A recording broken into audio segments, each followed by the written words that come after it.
largué pour sa première au Groupama Stadium, l'Olympique lyonnais s'est incliné contre une équipe séduisante de l'AS Monaco, 0-2. Ce samedi, l'OL et l'AS Monaco se donnaient rendez-vous sous un soleil de plomb pour un choc de Ligue 1 au Groupama Stadium. Deux cadors au destin croisé jusqu'ici, tandis que les Monégasques s'étaient emparés d'un succès souverain face à la SSE pour leur entrée en matière, les Gones se sont ramassés à Rennes et ont directement été mis sous pression pour la saison à venir. Forcément, devant leur public, les Lyonnais avaient l'opportunité de se racheter face à l'un de leurs concurrents directs. Pour repartir avec la victoire, Pierre Sage décidait d'aligner une équipe hyper offensive avec Saïd Benrahma en soutien d'une attaque Fofana Lacazette Nuama. Nemanja Matic avait même été laissé sur le banc pour ce choc au sommet.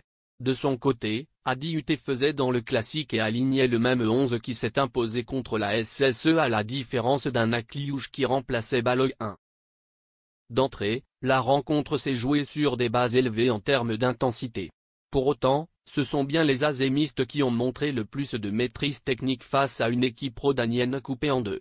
Et à l'image de la blessure musculaire d'Ernest Nuama, l'OL vivait un premier quart d'heure sacrément pénible. Malgré l'entrée en jeu de Georges Mikautadze, lui on n'y arrivait toujours pas et Briel Embolo a allumé la première mèche, 24e. Toujours autant submergés, les locaux ont même été sauvés par leur gardien. Trouvé dans la surface, Takumi Minamino s'est frayé un chemin jusqu'à une frappe à bout portant. Courageux, Lucas Perry a étendu tout son 1m96 pour détourner la tentative du japonais sur le poteau, 30e. Malgré quelques inspirations de Saïd Benrahma et quelques initiatives timides d'un Lacazette agacé face aux décisions arbitrales, l'OL n'a pas été convaincant en première période, mais pouvait se targuer de rentrer au vestiaire sur un score vierge face à des azémistes supérieurs. Au retour des vestiaires, les Rhodaniens sont entrés avec de meilleures intentions. Plus incisifs, les coéquipiers de Maxence Cacré ont gratté plus de ballons mais leurs quelques excursions offensives ont été trop timides pour faire la différence. N'arrivant pas à profiter du temps faible azémiste, l'OL s'est forcément exposé au retour de flamme des joueurs de la Principauté.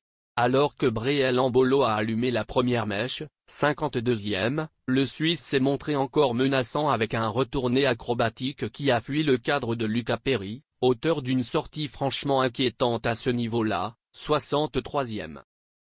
Des nuages qui annonçaient l'orage du côté lyonnais. 3 minutes plus tard, les Rhodaniens encaissaient l'ouverture du score sur une action de Soliste. Seul aux 35 mètres, Eliès Benseghir trouvait Akliouche qui lui remettait dans sa course. Le Marocain ne se faisait pas prier pour tromper Lucas Perry d'une frappe limpide du droit, 1-0, 65e. Le cauchemar lyonnais se prolongeait avec une prestation terrible collectivement face à des Monégasques de plus en plus huilés collectivement.